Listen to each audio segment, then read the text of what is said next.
ദൈവനാമത്തിന് മഹത്വം ഉണ്ടാകട്ടെ. ക്രൈസ്റ്റ് പ്ലസിൻ്റെ ചാനലിൽ കൂടെ ദൈവനാമത്തിൽ എനിക്കൊരു സാക്ഷ്യം തന്ന ഈ ചാനലിനെ ഓർത്ത് ഞാൻ ദൈവത്തിന് നന്ദി പറയുന്നു. ഞാൻ ജനിച്ചതും വളർന്നതും തിരുവനന്തപുരം മുട്ടട വയലിക്കടയിലാണ്.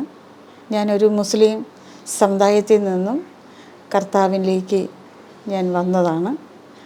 എൻ്റെ സാക്ഷ്യങ്ങൾ ഞാൻ പലയിടത്തും പറഞ്ഞിട്ടുണ്ട്. ഇപ്പോൾ എനിക്ക് ഇങ്ങനെയൊരു അവസരം തന്നതിന് ദൈവത്തിനെ ഞാൻ മഹത്വപ്പെടുത്തുകയാണ്. എൻ്റെ പേര് ലൈലത്ത് എന്നാണ്. ഞാൻ ജനിച്ചത് ഇസ്ലാം കുടുംബത്തിലാണ്. ഞാൻ മുസ്ലിം നിന്ന് തന്നെയാണ് ഞാൻ ജനിച്ചത്. ഞങ്ങൾ ആ മുസ്ലിം സമുദായത്തിൽ നിന്ന് നമ്മൾ ജനിച്ചെങ്കിലും യഥാർത്ഥ ദൈവത്തെ ഞാൻ കണ്ടുമുട്ടി. മുസ്ലിം സമുദായം എന്ന് പറയുന്നത് 5 നേരത്തെ നിസ്കാരമോ ഇതൊന്നുമല്ല. നമ്മളെ ജീവനുള്ള ദൈവത്തെ രുചിച്ചറിയാൻ നമ്മൾ അത് പഠിക്കണം. കാരണം നിസ്കാരമോ നോയമ്പോ ഇതൊന്നുമല്ല. നമ്മൾ യേശുവിനെക്കുറിച്ച് അറിയണമെങ്കിൽ അത് ആ കർത്താവിനോട് ചേർന്നാലേ നമുക്ക് ഇതറിയാം. കാരണം ഞാൻ മുസ്ലിം കുടുംബത്തിൽ ഞാൻ ജനിച്ചെങ്കിലും ആ രീതിയിൽ ഞാൻ നോയമ്പും 5 നേരത്തെ നിസ്കാരവും ഖുർആനും എല്ലാം ഓതിയ ഒരു വ്യക്തിയാണ് ഞാൻ. പക്ഷേ ഞാൻ അതും ഇതും വെച്ച് നോക്കുമ്പോൾ ആ യേശുവിനെ പോലെ നല്ല ഒരു ദൈവം ഈ ലോകത്തിലില്ല. എനിക്ക് എൻ്റെ സാക്ഷ്യം, ഞാൻ ക്രിസ്തുവിലേക്ക് വരാൻ തന്നെ എൻ്റെ ശരീരത്തിൽ എനിക്കൊരു ഇടിവെട്ടി. എൻ്റെ ശരീരം മൊത്തം ഇങ്ങനെ വെന്ത് വളരെ ഒരു 3 വർഷത്തോളം ഞാൻ കട്ടിലോട് ചേർന്ന് കിടക്കുവാൻ ഇടയായി. പിന്നെ എൻ്റെ ശരീരത്തിൽ പല ഭാഗങ്ങളിലും എനിക്ക് വ്രണങ്ങളും എൻ്റെ മുടികളും എല്ലാം പൊഴിഞ്ഞ് വളരെ നിർജ്ജമായ ഒരു അവസ്ഥയിൽ കൂടെ ഞാൻ കടന്നു പോകുവാൻ ഇടയായി. എനിക്ക് ദൈവം നമ്മളെ കണ്ടിരുന്നിട്ടുണ്ട്. അപ്പം ദൈവത്തെ നമ്മൾ അറിയാൻ വേണ്ടിയിട്ടാണ് ദൈവം എന്നെ ഇങ്ങനെ ഇതിൽ കൂടെ കൊണ്ടുവരാൻ ദൈവം ഇടയാക്കിയത്. പല ഹോസ്പിറ്റലും ഇനി പോകാൻ ഒരു ഹോസ്പിറ്റലും ഇല്ലായിരുന്നു എന്നെ കൊണ്ടുപോകാൻ. എൻ്റെ പ്രിയപ്പെട്ടവൻ പല രാജ്യത്തും പല ഡോക്ടറെടുത്തും പല വൈദ്യരെടുത്തും കൊണ്ടുപോയെങ്കിലും എനിക്ക് സൗഖ്യം വന്നില്ല. അവസാനം ലാസ്റ്റ് എന്നെ കൊണ്ടുപോയത് നമ്മുടെ തിരുവനന്തപുരം ജനറൽ ഹോസ്പിറ്റലാണ് കൊണ്ടുപോയത്. അപ്പോൾ ഡോക്ടർ പറഞ്ഞത് ഇങ്ങനെയാണ്, സർജറി ചെയ്യാൻ ഞങ്ങൾക്കിപ്പം പറ്റത്തില്ല എന്ന് പറയാൻ അവർ ഇങ്ങനെ ഞങ്ങളോട് പറഞ്ഞു. അങ്ങനെ പിറ്റേന്ന് രാവിലെ ഡോക്ടർ വന്ന് പറഞ്ഞു നാളെ രാവിലെ സർജറി ചെയ്യാം എന്ന് പറഞ്ഞു. അങ്ങനെ ആ സർജറിക്ക് വേണ്ടി എന്നെ ഹോസ്പിറ്റലിൽ ICയിലേക്ക് ഓപ്പറേഷൻ തിയേറ്ററിലേക്ക് എന്നെ കൊണ്ടുപോകാൻ പോയപ്പോൾ അവർ എന്നെ ആ സ്ട്രെച്ചറിൽ കിടത്തിയിട്ട് അവരെല്ലാവരും അങ്ങ് പുറത്ത് പോയി. അരമണിക്കൂർ കഴിഞ്ഞപ്പോൾ ആ AC കത്തി അങ്ങ് പോവാൻ ഇടയായി. അന്ന് എൻ്റെ ഓപ്പറേഷൻ നടന്നില്ല. തിരിച്ച് വീണ്ടും വാർഡിലേക്ക് എന്നെ കൊണ്ടുവരാൻ ഇടയായി. അപ്പോൾ എൻ്റെ പ്രിയപ്പെട്ടവനോട് പറഞ്ഞു, ഡോക്ടർ പറഞ്ഞു ഇങ്ങനെയാണ്, നിങ്ങൾ വീട്ടിൽ കൊണ്ടുപോക്കോ, ഇനി ഒന്നും ചെയ്യാൻ പറ്റുകയില്ല എന്ന് ഇങ്ങനെ പറയുവാനിടയായി. എന്നെ കൊച്ചു കുഞ്ഞുങ്ങളെപ്പോലെ തൂക്കിയെടുക്കുകയും കട്ടിലിൽ കൊണ്ടുവന്ന് ഇരുത്തുകയും എന്നെ കുളിപ്പിക്കുകയും ചെയ്യുന്നത് എൻ്റെ പ്രിയപ്പെട്ടവനായിരുന്നു. 2.5 വർഷം ഞാൻ എൻ്റെ കട്ടിലോട് ഞാൻ ചേർന്ന് കിടക്കുവാനിടയായി. ലാസ്റ്റ് ഞാൻ സ്വയം മരിക്കാൻ വേണ്ടി അത് ഒരു ഉച്ച 12 മണി സമയത്ത് ഞാൻ സ്വന്തം എൻ്റെ ഷോളാൽ ഞാൻ ആത്മഹത്യ ചെയ്തു. എൻ്റെ പ്രിയപ്പെട്ടവൻ അടുത്തില്ലായിരുന്നു. എനിക്കിങ്ങനെ കിടക്കണ്ട എന്നുള്ള ഒരു ഇതായി. കാരണം നാറ്റം വച്ച അവസ്ഥയിൽ കൂടെ എൻ്റെ മുതുകെല്ലാം വ്രണമായി, എൻ്റെ ശരീരം മൊത്തവും വ്രണമായി. എൻ്റെ പ്രിയപ്പെട്ടവൻ പറഞ്ഞു നീ കിടക്ക്, കുഴപ്പമൊന്നുമില്ല എന്ന് ഇങ്ങനെ പറയുവാനിടയായി. പക്ഷേ എനിക്ക് ഒരു കാര്യം എന്തെന്ന് വെച്ചാൽ, എനിക്ക് പണ്ടേ എൻ്റെ ജീവിതത്തിൽ എനിക്കൊരിഷ്ടം യേശുവിനോട് ഉണ്ടായിരുന്നു. കാരണം എല്ലാവരും പള്ളിയിൽ ബൈബിളിൽ കൊണ്ടുപോകുമ്പോൾ എനിക്കും ഇങ്ങനെ ആകണം എന്ന് എൻ്റെ മനസ്സിൻ്റെ അകത്ത് ആ കുഞ്ഞു നാളിലെ ഒരു ദാഹം എൻ്റെ ഉള്ളിൻ്റെ അകത്ത് ഉണ്ടായിരുന്നു. എനിക്കത് വളരെ ഒരു ഇഷ്ടമായ ഒരു കാര്യമായിരുന്നു, യേശുവിനോട് എനിക്ക് പോകണമെന്നുള്ള. പക്ഷെ ഞാൻ അങ്ങനെ തന്നെ എൻ്റെ ദൈവം എൻ്റെ അമ്മയുടെ വയറ്റിൽ ഒരുകാകുന്നതിന് മുമ്പേ യേശു എന്നെ കണ്ടിരുന്നു.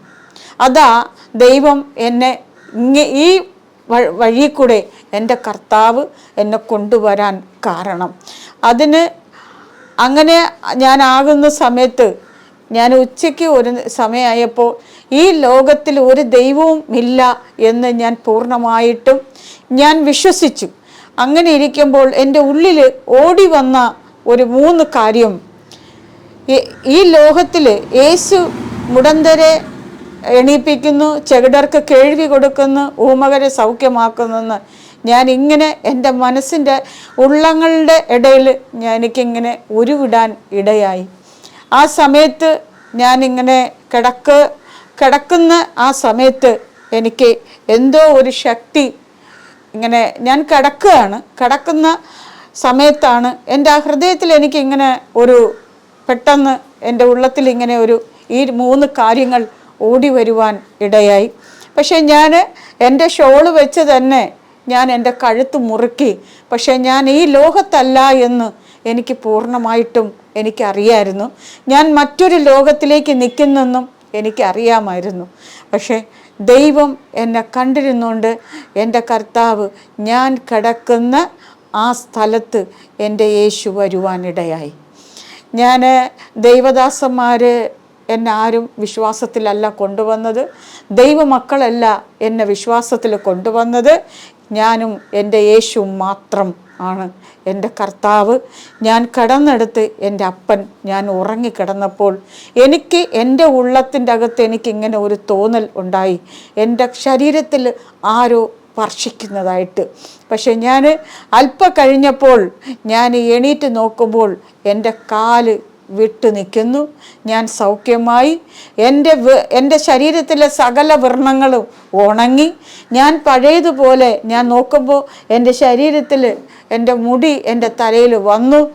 കർത്താവ് എന്നെ തൊട്ടു, എന്നെ സൗഖ്യമാക്കി. അപ്പോൾ ഞാൻ എണീറ്റിരുന്നും കൊണ്ട് ഞാൻ ഇങ്ങനെ പറഞ്ഞു, എന്നെ സൗഖ്യമാക്കിയ ആ ദൈവത്തിൻ്റെ തേജസ് ഞാൻ കണ്ടു. എന്നെ മൊത്തം മൂടി അടഞ്ഞിങ്ങനെ നിൽക്കുന്നതായിട്ട് ഞാൻ യേശുവിൻ്റെ ആ തേജസ് എനിക്ക് കാണുവാൻ എനിക്ക് ഇടയാക്കി തന്നു. അത് കഴിഞ്ഞിട്ട് ഞാനിങ്ങനെ എണീറ്റിരിക്കുമ്പോൾ ഞാൻ ഒന്നുമില്ലാതെ ഒരു അമ്മയുടെ വയറ്റിൽ നിന്ന് പിറന്നതുപോലെ ഞാൻ ആ കട്ടിലിരുന്നപ്പോൾ ഞാൻ ചോദിച്ചു, എനിക്ക് ഉടുക്കുവാൻ എനിക്ക് ഡ്രസ്സില്ല എന്നിങ്ങനെ പറയുവാനിടയായി. എന്നാൽ എൻ്റെ യേശു ആരിൽ കൂടിയോ എൻ്റെ ഭവനത്തിൽ എനിക്ക് ഉടുക്കാൻ ഡ്രസ്സ് കൊണ്ട് തന്നു. എൻ്റെ കർത്താവിനോട് ഞാൻ ചോദിച്ചു, ഞങ്ങൾ മാസങ്ങളായി ഞങ്ങൾ ആഹാരം കഴിച്ചിട്ട് ചേനയും പച്ചവെള്ളവും കുടിച്ച് കിടന്ന ഒരു കാലഘട്ടം ഞാനും എൻ്റെ പ്രിയപ്പെട്ടവനും ആഹാരമില്ലാതെ വസ്ത്രമില്ലാതെ ഞങ്ങൾക്ക് സാമ്പത്തികങ്ങളൊന്നും ഇല്ലാതെ ഞങ്ങൾ ചേന മാത്രം പുഴുങ്ങി കഴിച്ച ഒരു സാഹചര്യം ഞങ്ങൾക്ക് ഉണ്ടായി. അത് ഞങ്ങൾ എത്രയോ മാസങ്ങൾ അവസാനം ഞങ്ങൾക്ക് ശരീരം മുഴുവനും ചേനയുടെ പുറം പോലെ ആകി. അതിലും ഞങ്ങൾക്ക് പല വിധമായ രോഗങ്ങൾ വന്നു. അങ്ങനെ ഞങ്ങൾ വളരെ കഷ്ടത്തിൽ കൂടെ ഈ ദൈവത്തെ അറിയാൻ വേണ്ടിയിട്ട് കർത്താവ് ഞങ്ങളുടെ തീച്ചൂളയിൽ കൂടി ദൈവം ഞങ്ങളെ കൊണ്ടുവന്നതാണ്. ആ മരണത്തിൽ നിന്നും ദൈവം എന്നെ വിടിയിപ്പിച്ചു.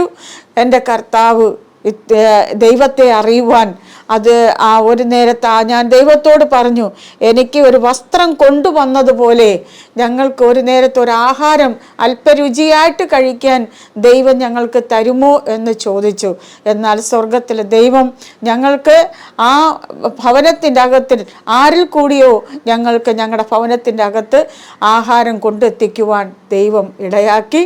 അങ്ങനെ ഞങ്ങൾ ആ ദൈവത്തെ അറിയുവാനും കർത്താവിൽ വിശ്വസിക്കുവാനും കർത്താവിൻ്റെ ആ സന്നിധിയിൽ ഞങ്ങൾ ഇവിടെ അസംബ്ലി സ്ക്വാഡ് പ്ലാമൂട് AG-യിൽ PK മാത്യു പാസ്റ്റർ ഞങ്ങളെ സ്നാനപ്പെടുത്തുവാൻ, ഞാൻ മാത്രം വന്ന് സ്നാനപ്പെടുവാനും ഉപവസിക്കുവാനും എൻ്റെ ദൈവം എന്നെ ഇടയാക്കി. അതിനുശേഷം സ്നാനപ്പെട്ട് 2 മാസം കഴിഞ്ഞപ്പോൾ ഞങ്ങളൊരു വലിയ പീഡനത്തിലേക്ക് അകപ്പെട്ടു പോയി. വലിയൊരു പീഡനം എന്ന് പറഞ്ഞാൽ വലിയൊരു പീഡനത്തിലേക്ക്. എൻ്റെ പ്രിയപ്പെട്ടവൻ ചെയ്യാത്ത കുറ്റത്തിനും ഞാനും ചെയ്യാത്ത കുറ്റത്തിനും ഞങ്ങൾ 2 പേരും ജയിൽ അകപ്പെട്ടു പോയി.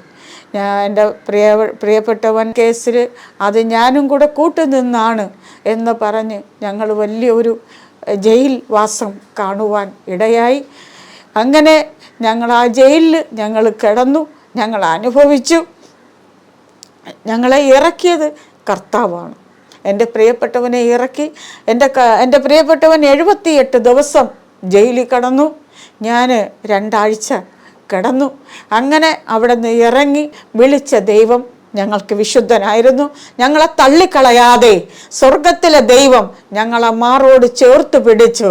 ഞങ്ങളെ ഈ 26 വർഷം വരെയും ഞങ്ങളെ ദൈവം എന്തൊക്കെ കഷ്ടങ്ങളും ഏത് പ്രതികൂല സന്ധിയിലും ദൈവം ഞങ്ങളെ ഈ കർത്താവിൻ്റെ ആ നാമം വിട്ടുപോകാതെ, കർത്താവിൻ്റെ വചനം വിട്ടുപോകാതെ ദൈവം നമ്മളെ ഇത്രത്തോളം നടത്തി. ഞങ്ങൾ വളരെ ആ ജയിലിൽ കിടന്ന് ഞങ്ങൾ വളരെ തിങ്ങി ആ ജയിലിൽ കിടക്കുന്നവർക്ക് മാത്രമേ അത് അറിയാൻ പറ്റത്തുള്ളൂ അവിടുത്തെ സാവകാശം എന്താണെന്ന്. ഞങ്ങൾ വളരെ പീഡനങ്ങളും പ്രതികൂലങ്ങളും വെളിയിൽ നിന്നും എല്ലാവരുടെ കയ്യിൽ നിന്നും ഞങ്ങൾ ഉപദ്രവിപ്പാനും ഞങ്ങൾ അടിക്കുവാനും എല്ലാം ഞങ്ങളെ ചെയ്തതാണ്. ആ ചെയ്ത ഞങ്ങളാണ് ഇന്ന് ഞാൻ ഇവിടെ ആയിരിക്കുന്നത് എന്ന് എൻ്റെ പ്രിയപ്പെട്ടവൻ ഈ ലോകത്തിൽ നിന്നും മാറ്റപ്പെട്ടു പോയി. ഞാനും കുഞ്ഞുങ്ങളും ആയിരിക്കുന്നു.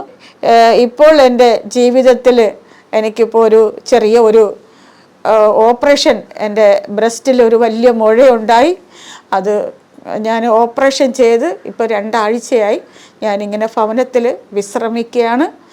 അത് ഇങ്ങനെ ക്യാൻസർ ആണെന്നൊക്കെയാണ് അവർ പറയുന്നത്. നിങ്ങൾ എല്ലാ ദൈവമക്കളും എൻ്റെ ഈ സാക്ഷ്യത്തെ ഓർത്ത് നിങ്ങളെല്ലാവരും പ്രാർത്ഥിക്കണമെന്ന് പറഞ്ഞുകൊണ്ട് യേശുവിൻ്റെ നാമത്തിൽ